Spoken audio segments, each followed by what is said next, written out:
2004. gadā, kad Latvija svinēja iestāšanos Eiropas Savienībā, brīvības pieminekļa pakājai kopā ar tautu stāvēja toreizējā valsts prezidenta Vaira Vīķa Freiberga. Viņa pavadīja pirmos deputātus, kur devās uz Briseli. Arī 5 gadus vēlāk Vīķa Freiberga ir pārliecināta, uz Eiropas parlamentu nedrīkst doties bez stipra iedzīvotāju uzticības mandāta.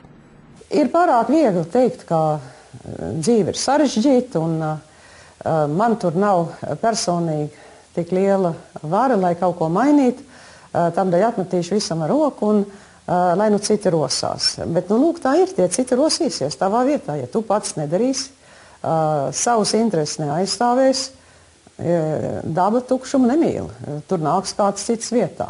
Es uzskatu, ka ir ļoti bīstami pilsonim atsacīties no tām tiesībām, kas ļoti dārgi ir atpirktas. Savulaik mana vectēva paudze cīnījās brīvības cīņās, bija gatava lietās simts, lai būtu mums pašiem savu valsts un tiesības viņā kaut ko lemt un sacīt.